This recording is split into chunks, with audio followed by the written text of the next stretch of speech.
우리가 읽은 이 본문에는 마노아라는 사람이 나옵니다. 여러분 마노아가 누군지 아십니까? 생소하죠, 조금은. 바로 삼손의 아버지입니다. 삼손은 다 아시죠?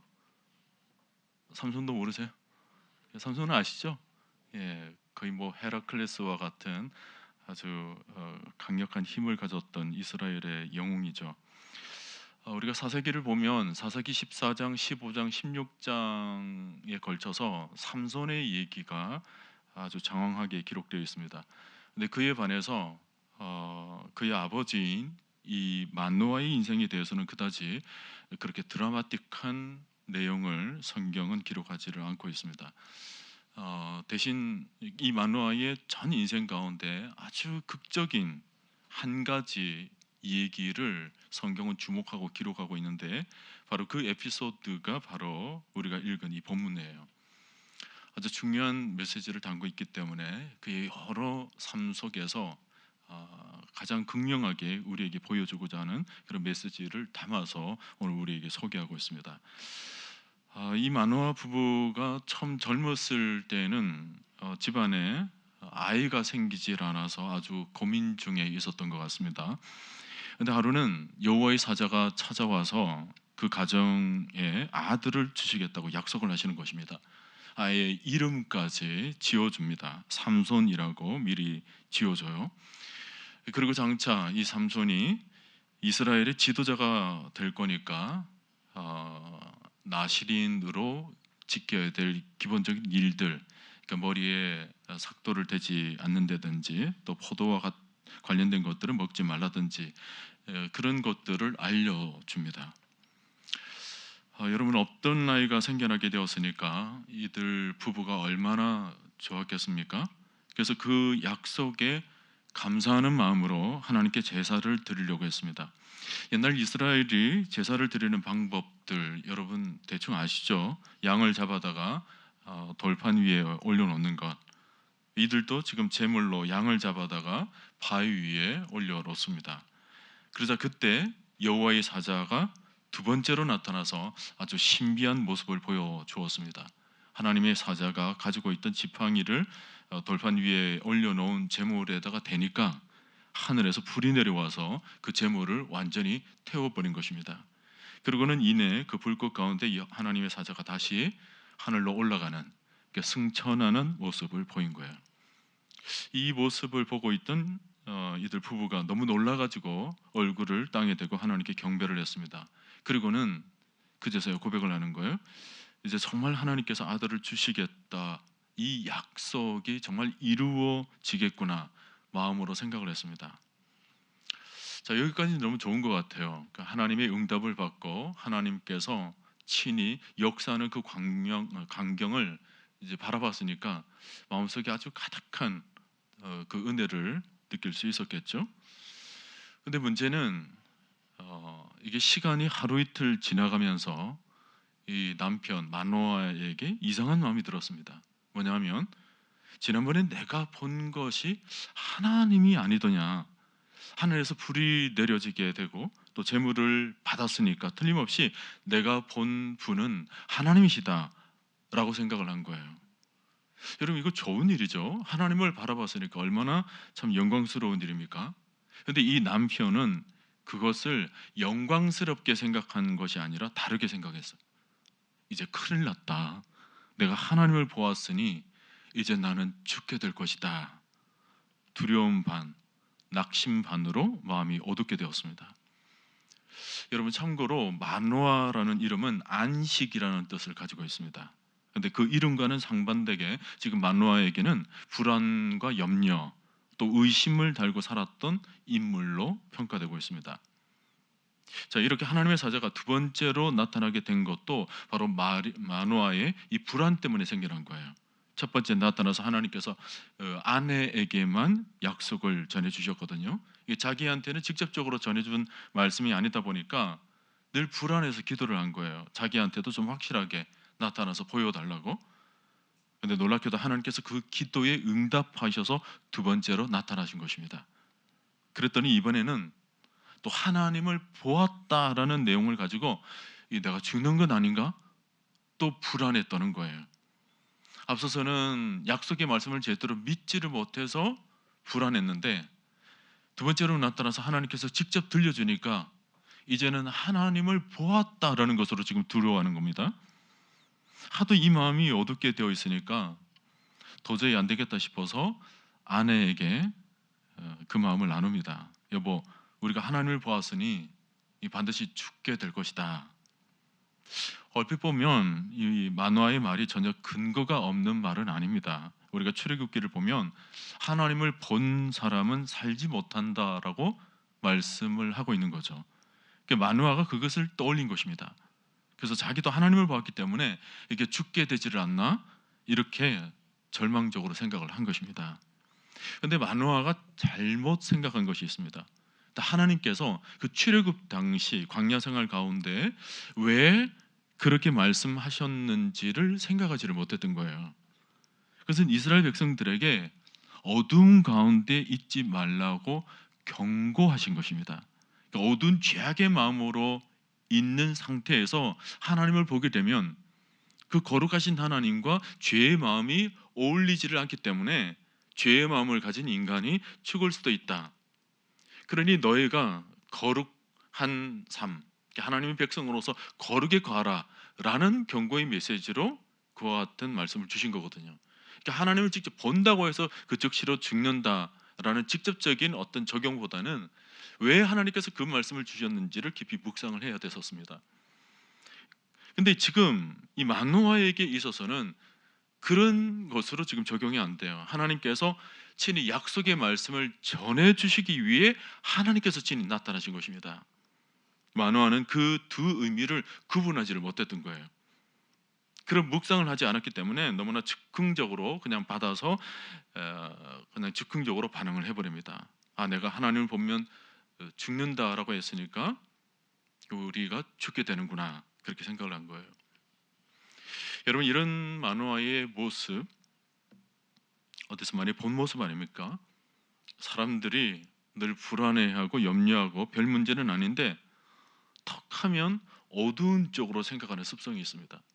하나님이 직접적으로 안 들려주시면 왜 나에겐 직접적으로 응답을 안 해주시나, 그것 때문에 불안해하고, 하나님께서 응답을 직접 내려주시면 또 다른 방향으로 또 어둡게 생각을 하고, 우리 주위에서 쉽게 찾아볼 수 있는 모습이에요.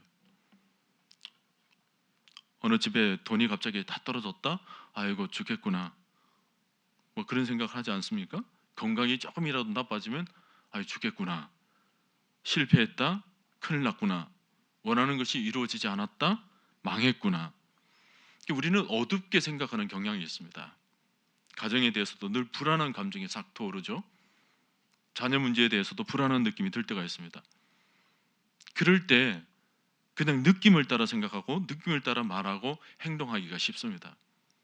이런 스타일은 마음의 평안을 참 찾기가 쉽지가 않아요. 늘 어둡게 생각을 하는 거예요. 그런 경향이 있는 거죠.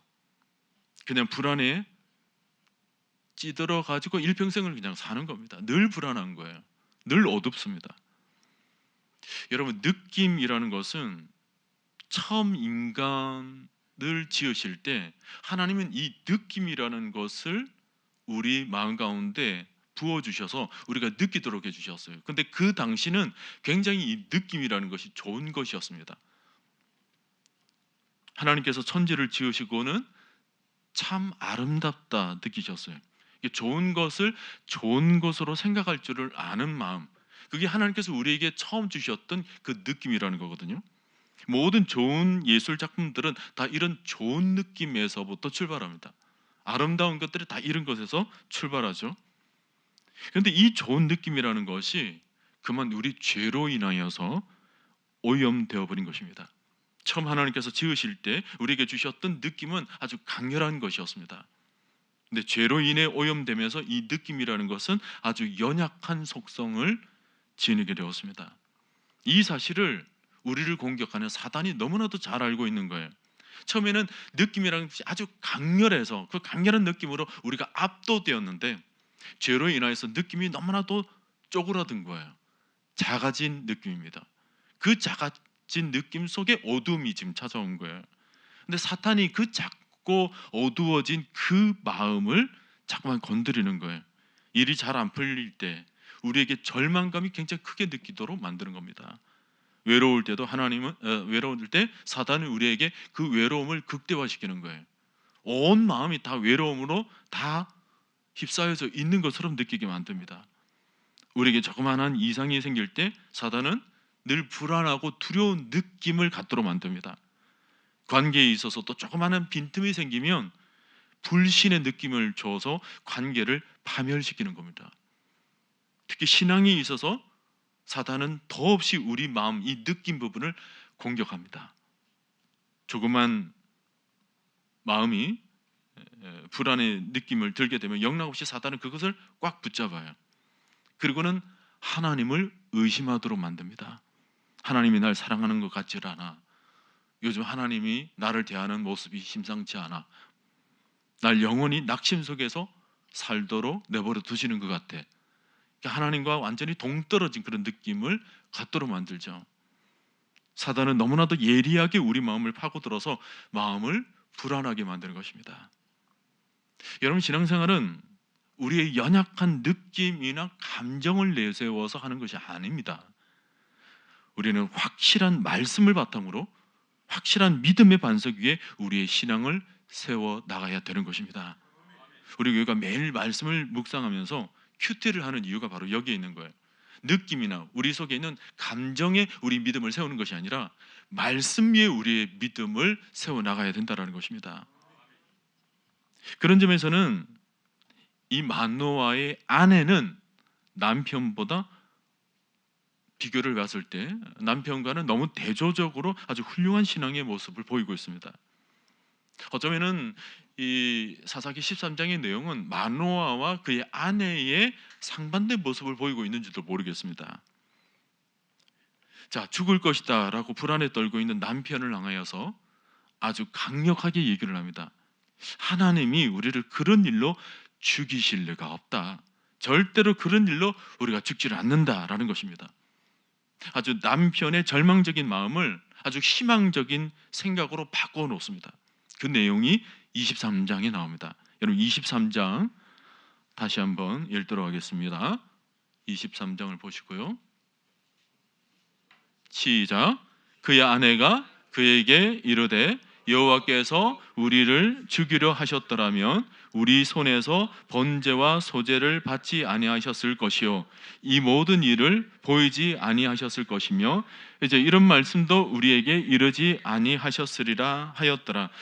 여러분, 이 23절 말씀을 깊이 묵상을 하셔야 됩니다. 이 23절을 그대로 좀 띄워주세요. 말씀을 보면서 제가 말씀 나누도록 하겠습니다. 이걸 보면 참 대단한 믿음의 고백이죠. 한마디로 똑같은 어떤 상황을 바라보고서 지금 마노아는 죽었다라고 생각합니다. 굉장히 불안에 떨면서 두려운 마음으로 가득 차죠. 근데 똑같은 상황을 바라보면서 마노아의 아내는 절대 죽을 이유가 없다라고 말을 하면서 그 이유를 약속의 말씀에 근거해서 아주 분명하고도 논리적으로 제시를 하고 있는 것입니다. 이 여인이 말하고 있는 논리적인 근거를 이 말씀에서 세 가지로 요약해 볼 수 있는데, 이 여인의 말을 가만히 분석해 보면 공교롭게도 오늘날 우리들의 모습과 너무나도 비슷하게 닮아져 있다는 것을 찾아볼 수가 있습니다. 여러분 보세요. 첫째는, 아니, 하나님이 정말 우리를 죽이려고 하셨다면 우리 제사를 왜 받아요? 자, 이것이 첫째 이유입니다. 말씀 속에 찾으셨죠? 찾으셨습니까? 예. 정말 우리를 죽이려 하셨다면 우리 제사를 왜 받습니까? 라는 내용이에요. 이걸 요즘식으로, 우리식으로 얘기하면 뭐예요? 하나님이 정말 우리를 버리셨다면, 하나님이 정말 우리를 멸망시킬 것 같으시면 오늘 우리가 드리는 예배를 왜 받으십니까? 라는 내용입니다. 그냥 멸망시키고 말 것이지 왜 우리 제사, 우리의 예배를 왜 받으십니까? 여러분, 제사라는 말, 이것은 화목이거든요. 하나님과의 관계가 화목되는 것입니다. 그 친밀한 관계가 형성되었다라는 것이 제사의 의미 속에 담겨져 있는데, 하나님이 제사를 받으신다는 것은 여전히 우리와의 관계가 막힘이 없이 늘 열려져 있다라는 것을 보여주고 있는 것이 아닌가. 여러분, 여러분들이 드리는 예배를 하나님께서 받으시는 줄 믿으십니까? 하나님께서 예배를 받으신다는 것이 뭐예요? 하나님과 우리 사이에 막힘이 없다라는 거예요. 그러니까 우리는 낙심 속에 있을 때 하나님과 우리 속에 단절을 느낄 때가 있지만 그건 느낌일 뿐이라는 거예요. 지금 만화의 아내는 하나님이 우리의 제사를 받으시는 분이라면 우리와 막힘이 없으신 분이다 라고 강력하게 선포를 하고 있는 것입니다. 정확한 논리죠. 자, 그리고는 그 다음 두 번째 근거를 보겠습니다. 이 모든 일을 보이지 아니하셨습니까? 라는 말. 자, 이 모든 일을 보였다라는 건 우리는 다양하게 우리식으로 해석해 볼 수가 있습니다. 뭔가를 보였다라는 것, 가장 쉽게는 하나님께서 우리에게 은혜를 부어주셨다, 그리고 우리가 은혜를 받는 것을 이렇게 모든 일을 보여주셨다라는 것으로 해석해 볼 수도 있습니다. 이 말씀 속에서 또 찾아볼 수 있는 것은 하나님이 우리에게 나실인 아들을 주시겠다고 하시고서 하나님의 사자가 그들에게 찾아와서 그들과 대화하고 그 다음에 그들이 보는 자리에서 불꽃 가운데 승천하시는 일을 보여주셨다라는 거죠. 이런 일은 죽을 사람에게 왜 보여집니까? 라는 것입니다. 자, 이것도 우리식으로 해석을 해봅시다. 예수 그리스도께서 우리는 육신의 눈으로는 본 적이 없어요. 그러나 우리가 믿음 안에서 영의 눈을 바라보게 되면 예수 그리스도의 십자가에 매달리심과 그리고 그분의 부활하심과 그리고 그분의 승천하신 것을 우리는 영의 눈으로 바라보게 된 줄로 믿습니다. 영의 눈이에요. 육신의 눈이 아닙니다. 영의 눈으로 우리가 바라보면서 우리가 믿음을 가지게 된 거예요. 하나님께서 친히 독생자 예수 그리스도를 이 땅에 보내셨고 2000년 전의 일이었지만 우리에게 영의 눈을 뜨게 만들어 주셔서 우리에게 그와 같은 일들을 영의 눈으로 보고 손으로 만짐받된 것처럼 우리가 그 일을 영 가운데 받아들이게 된 것입니다. 영의 눈이에요. 그리고 소망 가운데 우리에게 보여주는 일들이 너무나도 많습니다. 우리가 낙심되었을 때 하나님께서 보여주시는 소망들이 있죠. 성령이 우리 가운데 임하게 되면서 우리에게 하나님께서 이루어 가실 그 일들을 보여주실 때가 있습니다. 비전이라는 것이 뭐예요? 하나님께서 우리에게 뭔가를 보여주신 일이 있을 때 비전이라고 그러죠. 사도행전이 왜 열립니까? 이상을, 환상을, 꿈을 노인들과 젊은이들과 그 자녀들에게 보여주신 것입니다. 성령이 우리에게 임하게 되면서 뭔가를 보여주게 만드는 거예요. 우리에게도 때때로 일어나는 일들입니다. 우리가 부르는 찬송 중에 마음 괴롭고 아파서 낙심될 때 내게 소망을 주셨으며 그 소망을 바라보도록 만드는 거죠. 마음이 낙심될 때 소망을 보여주시는 것입니다. 오늘 밤에도 여러분 하나님께서 보여주시는 세계를 바라볼 수 있기를 바랍니다. 그러니까 지금 만화의 아내가 지금 뭐라고 얘기하는 거예요? 하나님께서 우리에게 그런 일들을 보여주셨다는 것이 뭐냐? 우리를 죽이실 거면 그런 거 왜 보여주시냐? 그런 우리를 죽이실 거면 왜 우리에게 은혜를 주시냐? 우리에게 하나님과 아무 상관이 없는 사람이라면 왜 예수 그리스도께서 십자가에 매달리시고 그분께서 부활 승천하신 것을 왜 우리에게 영의 눈으로 보여주실 일이냐? 우리를 죽일 사람이면 우리를 완전히 낙심 가운데 완전히 매몰시킬 죄인이라면 왜 그런 것들을 보여주시냐라는 내용이죠. 간혹 자살하려던 사람을 건져내는 것을 보죠. 그때 죽이려 했던 사람이 울면서 말해요. 그냥 죽도록 내버려 두시지 뭐하라고 나를 살리셨냐고. 여러분 뭐하러 살려냈겠습니까? 죽어서는 안 될 가치가 있기 때문이죠. 특히 가족이라면 그 이유에 한 가지 더 덧붙여집니다. 사랑하니까, 너무 사랑하니까 너를 그대로 죽도록 내버려 둘 수가 없다라는 거예요. 최선을 다해서 살려내는 거죠. 하나님이 왜 우리를 멸망하도록 내버려 두지를 않고 살려내십니까? 왜 죽도록 내버려 두지 왜 살려내요? 우리가 존귀하니까, 우리가 가치가 있으니까, 그리고 우리를 자녀 삼고 우리를 사랑하시니까 그래서 살려내시는 거예요. 마노아의 아내를 통하여서 하나님의 마음이 우리 가운데 지금 전달되고 있는 거예요. 왜 독생자를 너희에게 보내주셨겠니? 왜 너희를 이렇게 건져내도록 만들었겠니? 너희를 죽도록 낙심 가운데, 어려운 상황 가운데 나는 이제 죽었구나, 나는 망했구나, 어두운 마음 가운데 나는 도무지 일어날 수 없구나, 도무지 뭔가를 할 수 있는 기력도 없구나 라고 자주 우리가 느낀 가운데 젖어져 있을 때 마노아의 아내를 통해서 주신 말씀을 우리 다시 묵상할 필요가 있어요. 왜 우리에게 그런 일들을 보여주셨나이까? 왜 우리에게 이와 같은 큰 은혜를 보여주셨나이까? 이 말씀을 깊이 묵상함으로 우리는 낙심 가운데 놓여져 영원히 멸망되어가는 사람이 아니라는 것을 우리가 확신할 수 있죠. 자, 마지막으로 세 번째 보도록 하겠습니다. 마노아의 아내는 마지막으로 하나님의 약속하심을 떠올립니다. 여보, 하나님이 약속하지 않으셨습니까? 아들을 주신다고, 삼손을 주신다고 약속했는데 죽을 사람에게 삼손을 어떻게 주시겠어요? 하나님이 약속하셨는데 우리를 그냥 죽도록 내버려주면 하나님의 약속이 이루어져요, 안 이루어져요? 받을 사람이 지금 죽어버리면 하나님이 약속하신 것이 이루어질 수가 없잖아요. 받을 사람이 살아있어야 되잖아요. 무슨 말씀인지 이해가 되십니까? 이해되시죠? 약속을 받을 사람이 살아있어야 그 약속이 이루어지잖아요. 받을 사람이 사라지고 나면 하나님의 약속의 말씀이 이루어지지 않잖아요. 마노아가 지금 그 말을 하는 겁니다. 하나님께서 약속하신 말씀이 분명히 이루어지는 말씀인데 그 말씀이 이루어지기 위해서는 우리가 살아있어야 되잖아요. 근데 왜 하나님께서 우리를 죽이십니까? 이런 논리를 펼치는 겁니다. 아주 정확하죠? 마노아의 아내가 말한 내용을 오늘 우리의 상황과 비교를 해봐도 하나도 틀리질 않아요. 하나님이 우리의 예배를 받으시는 이유가 뭘까? 아직까지 우리가 하나님과 화목되어 있기 때문에 우리의 예배를 받으신다. 우리의 상황, 우리의 감정, 우리의 느낌과는 아무 상관없다. 낙심되는 중에서도 우리가 예배를 드릴 때 하나님께서 우리 예배를 받으신다는 것은 내가 낙심 가운데 머물러져 있을 사람이 아니라는 증표인 것입니다.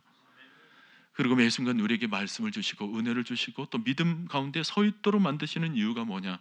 우리가 그렇게 시시한 사람이 아니라는 거예요. 하나님께서 우리를 존귀한 자로 주의 자녀, 주의 백성 삼으신 것입니다. 그리고 하나님 우리에게 날마다 말씀으로 인도하시는 이유가 뭐냐? 약속의 말씀을 날마다 들려주시는 이유가 뭡니까? 우리의 삶 속에서 하나님의 약속을 완벽하게 이루어 가시는 이유가 뭐예요? 우리는 영원히 죽지 않을 사람입니다. 주님께서 하신 말씀이 있죠? 내가 살아서 믿는 자는 영원히 죽지 아니하리니 이것을 네가 믿느냐? 여러분 믿으십니까? 우리가 영생을 얻었다는 것이 뭐예요? 오늘 마노아의 아내의 얘기와 빗대어서 얘기한다면 우리가 영생을 얻었다는 것은 우리에게 주신 하나님의 약속의 말씀이 영원히 이루어진다는 것입니다. 이 논리가 여러분 이해가 되십니까? 다시 말씀드립니다. 우리가 영생을 가지고 있어야 하나님의 약속의 말씀이 우리의 삶 가운데 반드시 이루어질 것입니다. 그 논리를 아시죠? 우리가 만약에 영생, 그러니까 생명을 우리가 갖지 못한다면 우리 가운데 하나님의 말씀이 다 이루어져요, 안 이루어져요? 안 이루어지잖아요. 우리가 없으니까, 우리가 죽게 되니까. 그러니까 오늘 이 마노아의 아내의 논리로 우리가 해석을 한다면 우리가 영생을 얻었다는 것은 곧 하나님의 말씀이 우리 가운데 영원히 이루어질 것이라는 확신을 우리 가운데 보여주시는 것입니다. 여러분 놀랍지 않습니까? 어떻게 해서 이 연약한 여인이 이런 논리를 펼칠 수 있을까?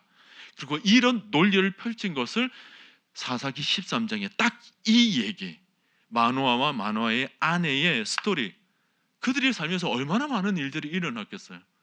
근데 그 많은 일들 속에 딱 이 내용이 그들의 삶 속에 너무 중요하기 때문에 사사기 13장을 할애해서 이 내용을 우리들에게 들려주고 있습니다. 여러분 성경이 이 여인을 주목하는 것이 바로 이 부분이에요. 여러분 사사기 당시에는 이스라엘 중에 믿음의 확신을 찾아보기가 매우 힘들었습니다. 하나님이 그들과 함께 했지만 그들에게 하나님에 대한 믿음이 없다 보니까 그냥 그들 스스로 자기가 옳다고 생각을 하는 거예요.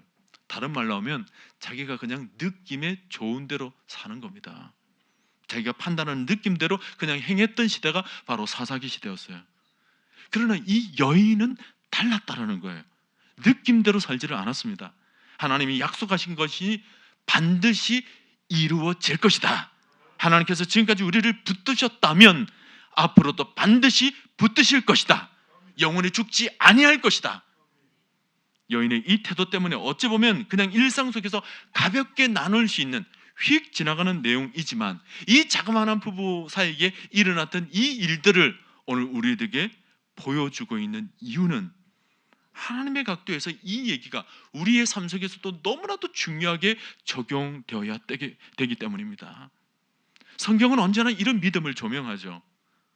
사사기 7장을 보면 전쟁에 출정하는 군사들의 수가 32,000명을 점점 줄여서 300명까지 줄이는 과정이 나옵니다. 300명의 정예부대를 만드는 거예요. 여러분, 그 정예부대에서 탈락된 사람들의 기준이 뭡니까? 바로 두려운 느낌을 가진 사람들이었습니다. 여러분, 하나님은 그의 백성들이 세상의 무게 앞에서 벌벌 떠는 모습을 원치 않으십니다.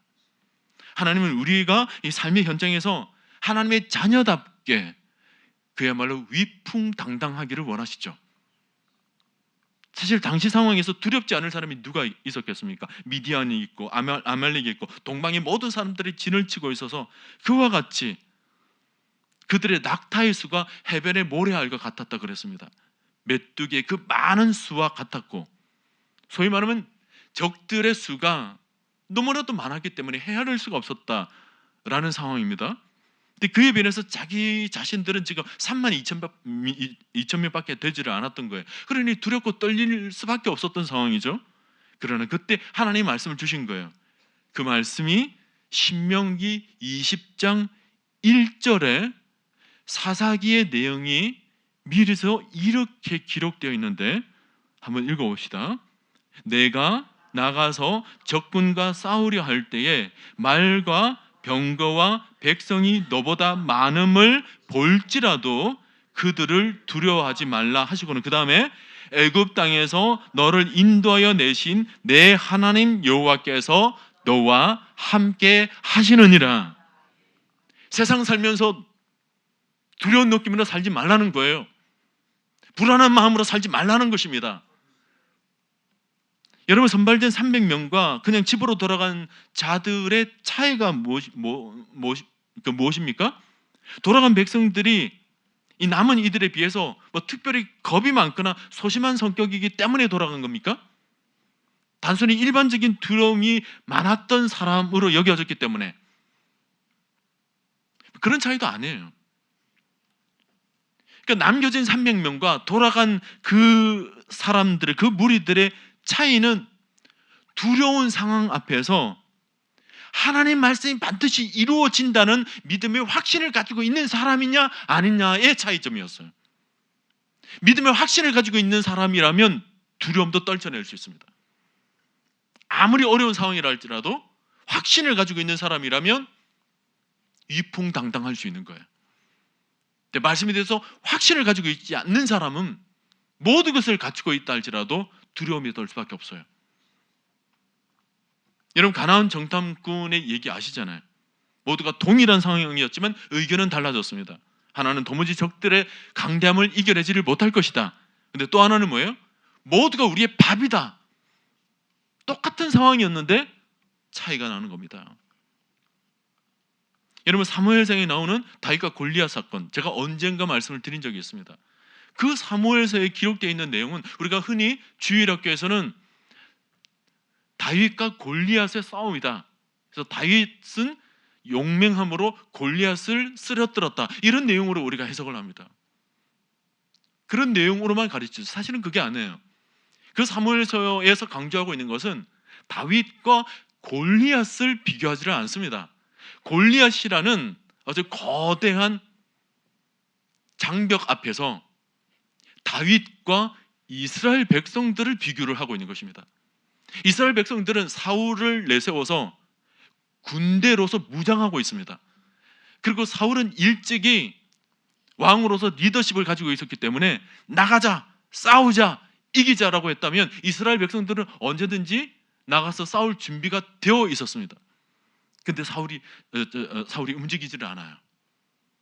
그 골리앗 앞에서 두려움에 떠는 겁니다. 그 두려움 때문에 모든 이스라엘 백성들도 다 두려움에 멈춰져 있는 것입니다. 근데 이 사울과 어린 소년 다윗하고 비교를 봤을 때 다윗은 아무것도 없어요. 투구도 없습니다. 갑옷도 없어요. 근데 도시락 하나 들고 전쟁터에 왔을 뿐입니다. 아무것도 없는 상황인데 이 다윗에게는 만군의 여호와의 이름이 있었던 거예요. 그 이름을 붙잡고 담대히 골리앗 앞으로 나갑니다. 사무엘서는 그것을 보여주고 있는 거예요. 거대한 장벽 앞에 말씀에 대한 확신, 하나님에 대한 확신이 있느냐 없느냐가 이렇게 차이 나도록 만든다는 것을 우리들에게 보여주고 있죠. 다윗은 어쩌면 평생의 그 장면을 잊을 수가 없었던지도 모릅니다. 하나님의 이름을 붙잡고 나갔더니 내게는 아무것도 없었지만 여호와께서 나에게 큰 힘이 되어 주셔서 적들을 물리칠 수 있었다라는 고백을 그런 시편 18편에서 이렇게 노래를 합니다. 18편 1절을 보니까 나의 힘이신 여호와여 내가 주를 사랑하나이다. 2절에 여호와는 나의 반석이시여 나의 요새시여 나를 건지시는 이시여 나의 하나님이시여 내가 그 안에 피할 나의 바위시여 나의 방패시여 나의 구원의 뿌리시여 나의 산성이시로다. 다윗은 어쩌면 생각할 수 있는 더 많은 것들을 아마 기록하고 싶었을 것입니다. 소위 말하면 하나님은 나의 전부이시여 나의 모든 것이시여. 다윗의 고백이죠. 다윗은 모든 삶 가운데 이것을 경험하며 하나님에 대한 확신을 더욱더 굳건히 다져갔던 것입니다. 여러분 우리가 믿음 생활을 한다는 것이 뭘까요? 단순하게 그냥 교회 와서 예배만 드리고 그래서 내가 예수를 믿는 사람이다, 내가 하나님을 믿는 사람이다의 정도의 고백만으로 우리가 믿음의 삶을 살아간다고 자신있게 말할 수 있겠습니까? 성경에 기록되어 있는 사람들의 모든 모습을 봤을 때 참 부러워요. 똑같은 하나님을 믿고 살아가는데 그들은 우리의 지금 상황보다 더 극한 상황에 놓여져 있음에도 불구하고 그들은 확신 가운데 살아갔던 것입니다. 여러분 부럽지 않습니까? 똑같은 하나님을 믿고 있는데도 저는 오늘 여러분들에게 권면드립니다. 사랑하는 성도 여러분, 우리 모두가 하나님에 대한 확신을 가지고 살아갑시다. 단순하게 그냥 내가 믿는다 수준이 아니라 확신을 가지고 살아갑시다. 아까 만화의 아내처럼 때때로 우리 마음 가운데 어두운 감정을 사단이 공격해서 그것이 크게 느껴지고 그것이 우리를 하여금 늘 다운시키도록 만드는 죄로 얼룩진 이 감정이라는 이 느낌 속에 우리가 살아갈 수밖에 없는 연약한 나 자신의 모습이지만 그러나 그 느낌으로 이제는 살기보다는 하나님께 주신 확실한 말씀을 붙들고 살아가기를 원하나이다. 이 고백, 하나님께 약속의 말씀을 일찍이 나에게도 들려주셨기 때문에 나에게 그 말씀을 보여주신 하나님이 나를 영원한 낙심 속에 머물도록 만드시지 않을 것이다. 여전히 지금도 내 예배, 내 제사를 받으시는 하나님이시라면 하나님과 나와 사는 막힌 담이 없다. 내 기도를 때로는 요즘은 잘 듣지 아니에요. 하나님은 지금도 이 순간에도 나에게 귀 기울이며 나의 자만한 신음소리에도 하나님께서 응답해 주고 계시는 것입니다. 우리의 예배를 받으시는 하나님, 우리를 그대로 어둠 가운데 내버려 두실 분이 아니라는 것입니다. 그리고 하나님께서 일찍이 우리에게 많은 말씀을 들려주신 이 약속의 말씀이 다 이루기 위해서라도 하나님은 우리를 버리지 않으십니다. 하나님은 우리를 죽이시지 않으십니다. 영원한 생명을 우리에게 안겨다 주심으로 그분의 약속의 말씀은 1의 길점 오차 없이 정확하게 하나님의 말씀들이 다 이루어지도록 만들어 주실 것임을 오늘 여러분 믿으시기를 바랍니다. 이 확신을 가지고 우리는 믿음 생활을 하는 거예요. 이 확신을 가지고 우리를 세상 가운데서도 아주 담대하게 살아가는 것입니다. 사랑하는 성도 여러분, 우리는 확신 속에서 말씀을 붙들고 살아가기를 원합니다. 만화의 아내, 이 확신은 결국은 뭐예요? 삼손이라는 아주 시대적 영웅을 잉태하는 결과로 이어집니다. 우리의 다음 세대 우리가 막연하게 기도하는 정도 수준으로 그치는 것이 아닙니다. 우리가 가지고 있는 믿음의 확신을 우리가 가지고 하나님을 섬겨나갈 때 우리의 다음 세대들은 우리 시대의 영웅들이 태어나게 될 줄로 믿습니다. 그 확신을 담긴 고백들이 우리의 기도가 되어야 될 것이고 우리의 찬송이 되어야 되는 거예요. 오늘 밤에 여러분 찬양 속에서도 하나님에 대한 확신을 가지시고 또 여러분 기도 속에서도 하나님께서 우리의 모든 것들을 붙잡고 인도하신다는 그 확신을 가지고 오늘 기도 가운데 하나님을 만나시고 그리고 기도 가운데 하나님의 응답을 경험하는 놀라운 은혜가 여러분 삶 가운데 펼쳐질 수 있기를 주님 이름으로 간절히 축원드립니다.